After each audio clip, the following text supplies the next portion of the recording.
Welcome to all of you. Boy, there's some excitement around this place today. We've got wall-to-wall people here in the studio, and there's just kind of a, you can sort of feel a vibration in the air. You can, lots of anticipation. Commotion about this guest we're going to bring you today. Certainly most of you remember him from his days as a teen idol and TV star of the Partridge Family. He now has very interesting stories about life since then and a little advice for groups like the New Kids on the Block. David Cassidy is here today.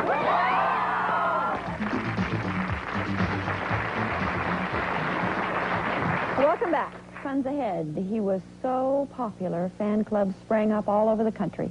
We knew him as Keith Partridge. He was cute and could sing and was the teen heartthrob of his day.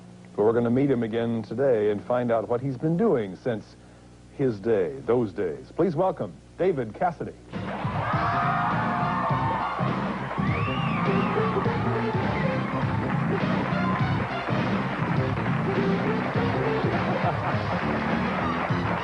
David, how are you? Welcome. Thank you. Welcome to Seattle. Goodness. Boy, it's Well. nice to be here in Seattle. Yeah, with you all. And do they remember? I guess. Is that fun? Oh, yeah. Well, I have fun remembering as well. People, of course, have always, I guess when you do something with that kind of impact that it had on a whole generation of people, have always associated me with that character. And in fact, for a long time, I had a problem trying to establish that I really wasn't that guy. Sure. I think, which led me to doing a lot of theater and working in various other forms of the medium. With this tumultuous applause as you walked out, you probably couldn't hear it, but there were the strains of "Come On, Get Happy" were playing. What's your honest reaction when you hear that music today, now, some 15 years later? Well, I have an album that's out right now, and I've been working on it for quite a long time, close to 15 months writing it. And it's, I wouldn't say it's vastly different, but it's certainly, it's a record that's very much me in 1990. A lot of people assumed, and quite rightly so, because I played that character on television, and the music was created for that character, sure, that was me. And in fact, the music that we did on the show was not really representative of my own musical taste. Do you ever get just tired of hearing those songs? Well, honestly, I haven't played them, and I don't listen to the radio stations necessarily that would play them. No, I heard they remastered a whole bunch of the old stuff and put it out last year on a CD. And it sounds great. I like the songs. I feel good about that, so long as people don't assume that that is me today, you know, and that's been probably my dilemma over the years. Well, let's identify the contrast here for a second. Let's take a look at a scene from the Partridge Family, and we'll let David. It was funny, but come on with it. Yeah. We'll watch David win. David, yeah, get out of this. No, David's not going to win, so I liked it too. All right, here we go. I'm here to represent the Partridges. We want you to listen to a recording made by our family. Look, you go home and practice. Come back and see me in about 10 years, okay? 10 years? We'll be a show business legend by then. Terrific. I'll listen to you on the oldies but goodies. All right. Down in town we found the sound that's happening. And what we found is what we play and sing together.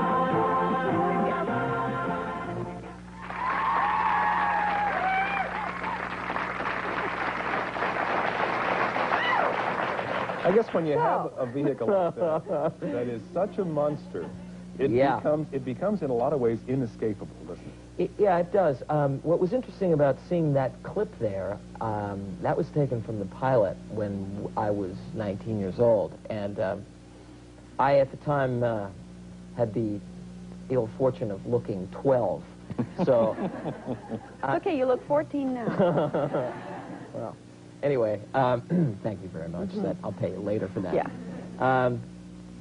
Seeing that clip, you know, I haven't seen the show in a long time, and I've forgotten just the look and the feel of it. It does sort of make you look at it and kind of smile. Yeah. I mean, there's something kind of light and innocent about it, and I think that's what people like so much, and I think that's partly why the whole resurgence of the 60s and 70s has been so big of late, you know. That there was an innocence to it? Oh, yeah, I think it really was the last time in America that you could do something, a show like that. I mean, it was very well written, and the chemistry on the show between the actors, I think, was really very evident, and it worked.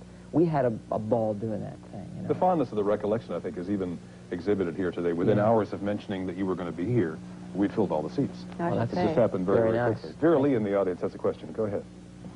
Yes, the first time I saw you was before the Partridge Family on Marcus Welby and then Bonanza. Right. And your dramatic talents are so good. And then later on Police Story, are you planning to do more dramatic roles? God bless you, and thank you for that. You know, I would like to say yes, I'm going to do a lot more of that. But to be honest with you, because my career became so successful, I became so identified with that genre and with comedy, which I really do enjoy playing. Frankly, the good dramatic roles, after I did that Police Story, they just were not available to me. I think that, I mean, I have a film that's coming out now, which we're going to talk a little bit about, that's opening on Friday, called Spirit of 76. It is a comedy, and it deals very much with that period of time.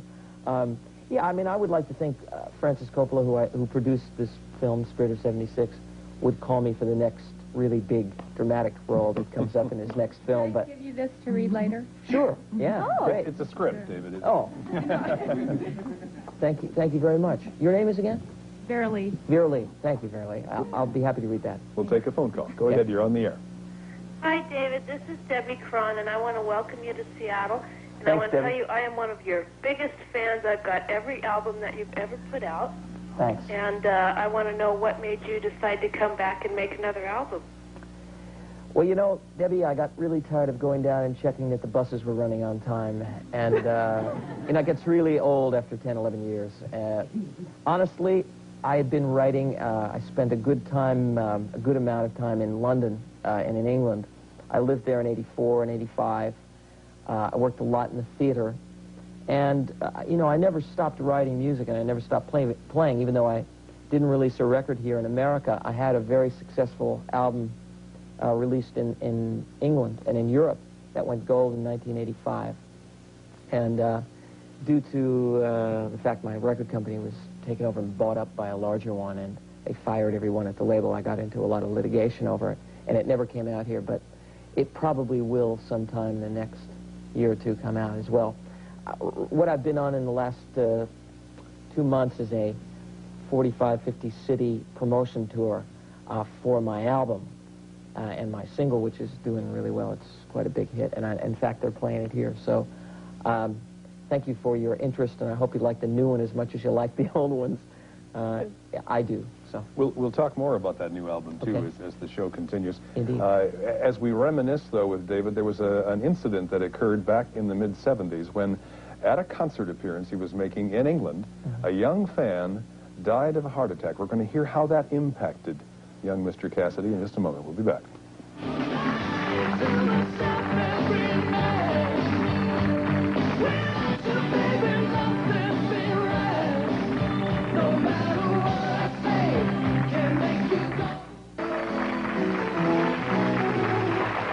We're talking with David Cassidy. There's a critical little nugget we didn't get to there. And That before critical that nugget. critical nugget, you were saying that you enjoyed the role but didn't want people to necessarily assume that was you. Who Right. was you? What were you doing, and what were you interested in, and what were you like?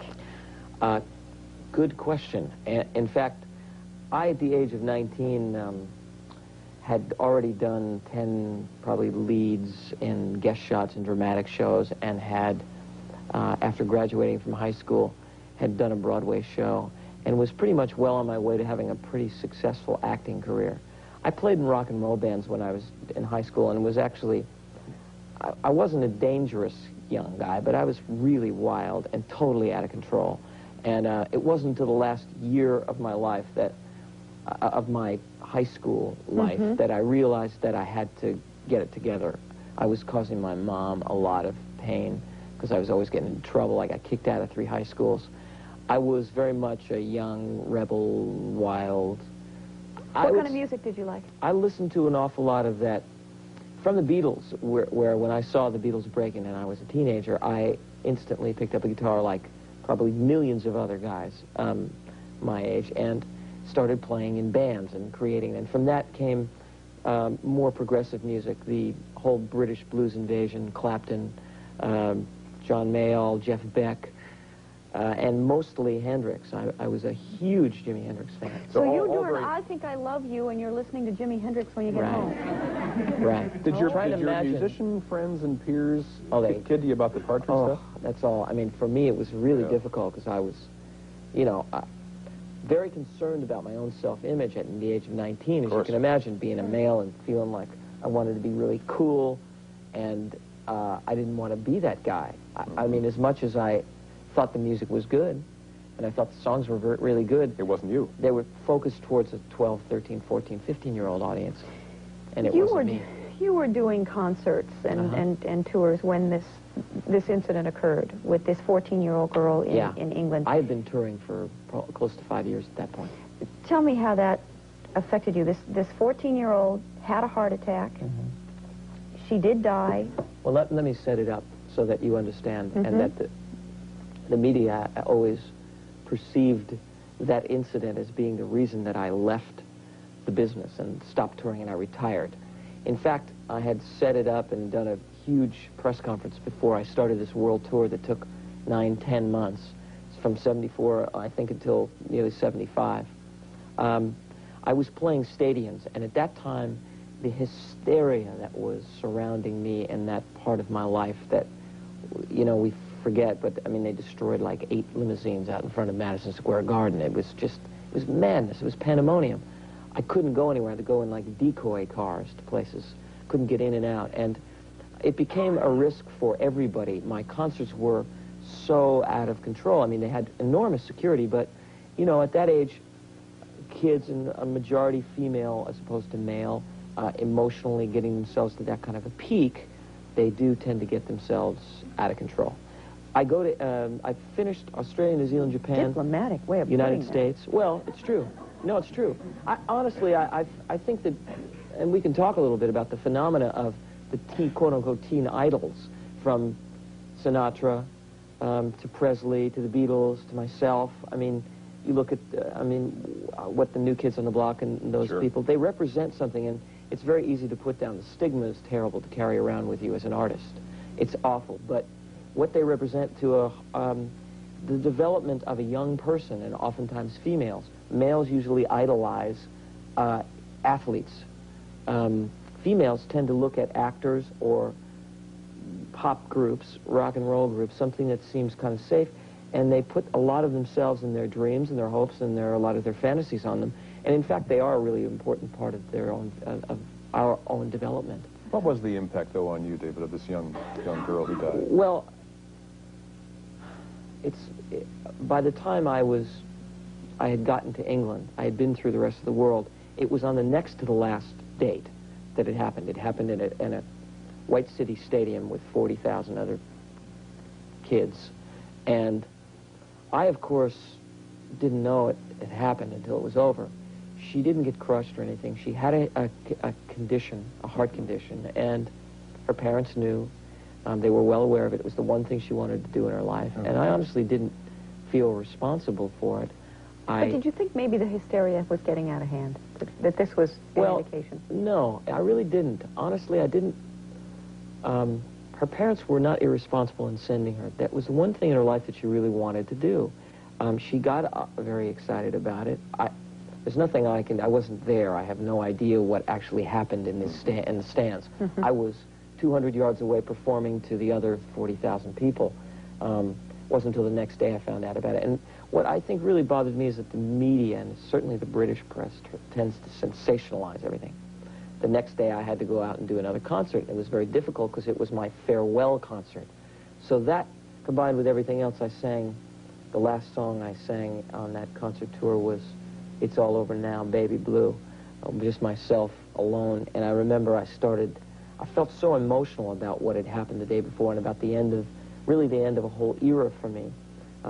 Just about 5 years of doing that show and touring, and the impact that it had on a whole generation of people. And you know, millions of people that I had played for, and also on me and my life, I knew I had to start basically over. So it was very emotional, and I'm glad I left it at that. I basically retired at that point and closed that chapter. But it was more a coincidence in timing than a linking of those two events. Absolutely, yeah. We'll take a phone call. Go ahead, you're on the air. Hello. Hi. Hi. David, this is Helen. I talked to you earlier on the radio. Oh, you did? Hi, Helen. Yeah. I'm the one that had the posters all over the wall. You You just sit by the phone all day, Helen? No. I A like media David. child, huh, Helen? Huh? A media child, huh? Listening Yes. to the radio, watching TV? Oh, yes, most definitely. One of those couch potatoes. What's your question, Helen? I wanted to know, are you hoping your career will take off this time? Because a little while ago, you were on MTV with a hit. I remember seeing that one, and then never saw you again after that till now. Well, You know, before you answer it, because she's mentioned it, let's take a look at some tape from the MTV Awards she's talking about.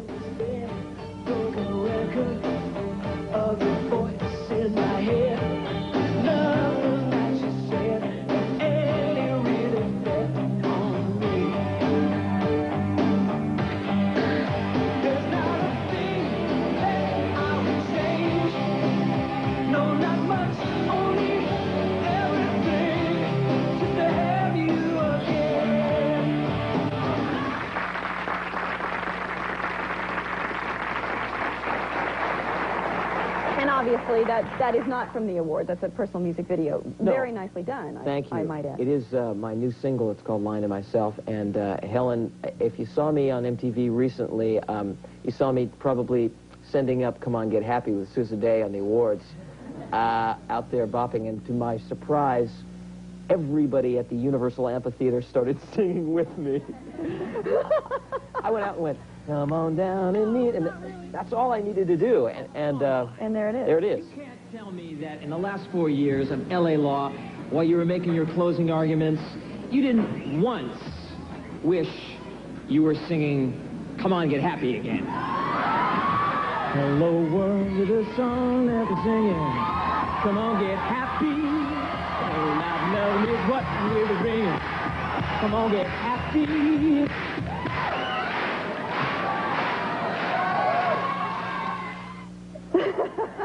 Maybe you should take Susan on the road as a straight person. She was terrific in Isn't that she role. great? Yeah. She was so good that people came up to me and said, was she okay about that? Come on. She was so serious. Oh, she was great. We'll take a pause. David has mentioned his new movie, The Spirit of 76, and it opens right here in Seattle tomorrow. It's a spoof on the 70s. We're going to find out more about it in a minute. We'll be right back.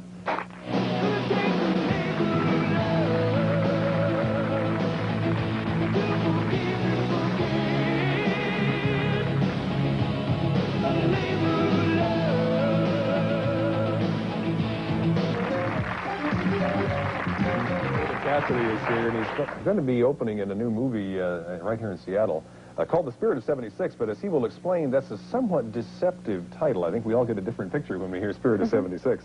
Exactly. The film actually takes place in 2176, and in America, where society as we know it is really pretty much gone and vanished, and it's deteriorated, and the ministers of knowledge, played by Devo, come to me to get me to take them on. I'm a high-tech, sort of like a high-tech grease monkey. I'm building a time travel machine, and they get me to bring them back to 1776 to bring back the Constitution and the Bill of Rights. Well, clever as I am, what I really want to do in life is get this substance from these ministers of knowledge that will let me go and hang out on the beach. I'm not really interested in saving the future or mankind. So I agree to do this because there's a very attractive woman that's traveling with the other guy and the other character. And if you're not thoroughly confused now, what I do is I mess up and I get him back, instead of 1776, I get him back to July 4th, 1976. So the film takes place on Bicentennial Day, that style and culture we all loved. And we're stuck there. Someone has just stolen the battery, actually called the tetracell. And you'll hear me explain it in this clip. Here's David from Spirit of 76. Oh, no. The tetracell is gone. What? The battery. Snodgrass! The Loomis foil is starting to erode. Oh, bomber. Nothing like eroded Loomis foil. What is Loomis foil? The Loomis foil protects the internal conduit controls. However, without the tetracell, the Loomis foil will decay, and the transfer of antimatter through time will no longer be contingent upon constant spatial... Wait, are we gonna be tested on this or something? Really? Dude, just speak English. It means we...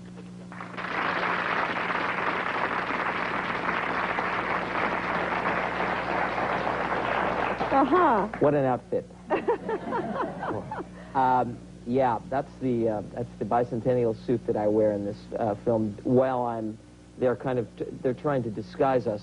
We're considered aliens, of course, from the future, and there's a character in the piece that's trying to use us as a science project so he can win the science fair. Anyway, it's a very, very funny film. Lucas Reiner wrote it and directed it. Rob's brother. Rob's brother. Rob is in it and is hysterical in it.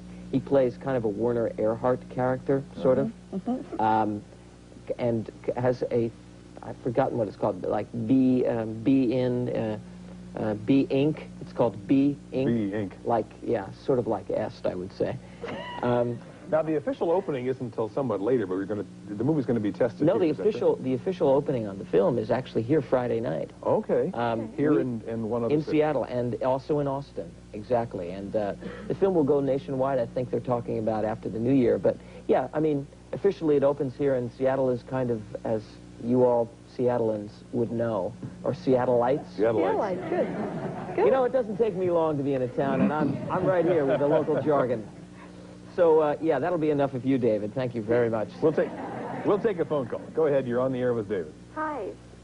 David? Yeah, hi. Hi. This is Debbie Turner from Kent. Hi, Debbie. What I wanted to know, how old are you now? Debbie? Okay. I'm 57. Okay? Remarkably well-preserved. Come on, get happy, Debbie. just keep looking at those Partridge Family reruns and keep saying, I know he's still 16.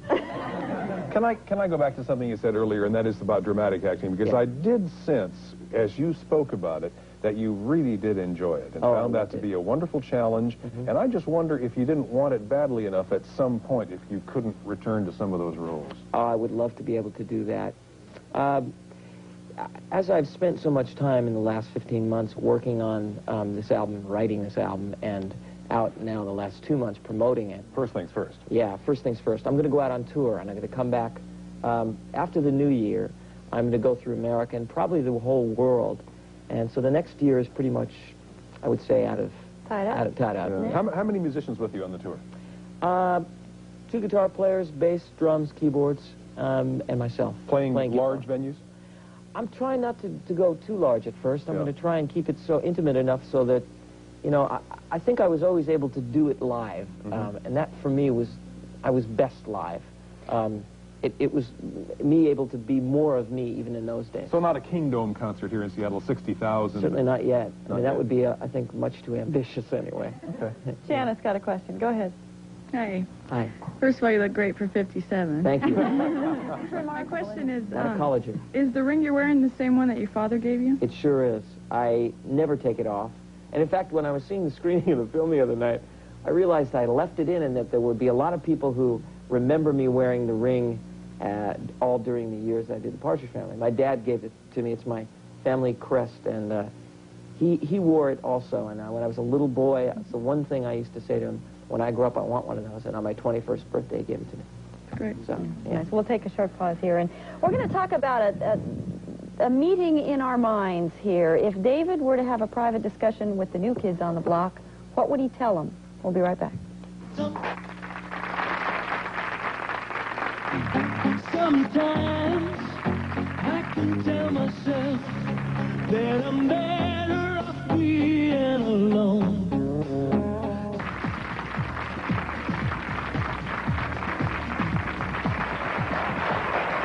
Just before we get to David Cassidy's comment about the new kids on the block, would you comment about the new lady in your life?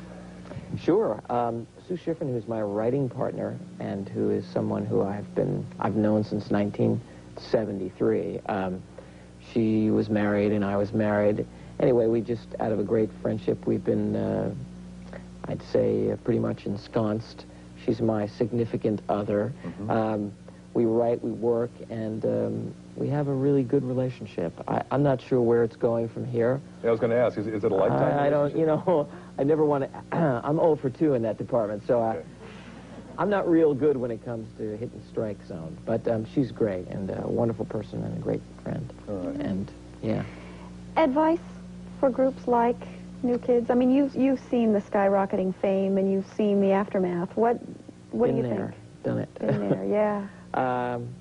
Well, let me say this about the stigma of the teen idol is probably the most difficult thing that anybody can try and get through. I think as a result of the 1950s and all of those pretty faces, no talent people that came up and couldn't sing, couldn't act, couldn't dance, couldn't do anything. They just were put on the covers of magazines. The stigma of that has been very difficult and very detrimental, certainly to me, and I know my brother and many other people that have come along, to Rick Nelson. I mean, he had a hard time with it. Sure. Elvis even had a hard time with it. There was a while when, in the early 60s, when the Beatles happened, that Elvis was not hot and was sort of out of favor. I think that, I don't know the New Kids on the Block, and I don't, because the experience holds no question marks for me about any aspect of it. I don't pay a lot of attention to what they're doing. Can you rise too far and fall too hard? Can it wreck you to see fame disappear? I think that if one takes it for granted, and if one doesn't appreciate just how extraordinary that kind of success is, and also sees the fact that it's very fleeting, that their fans are 13, 14, and 15 years old, I guess this is the perfect opportunity for me to say, even though we're not quite finished here today, I've been away from it, out of the mainstream of television and in show business, of making records for 12 years now in America. And I just want to tell you what it means to me to get the kind of response that I've gotten here today from you is so wonderful, and I just can't thank you all enough. We'll finish that up with a member of our audience who wants to, kind of as a last gesture as we say goodbye and thank you to you, who has a little something for you. Come on up. Great. Thanks, Leanne. That's nice. Thank you, Leanne.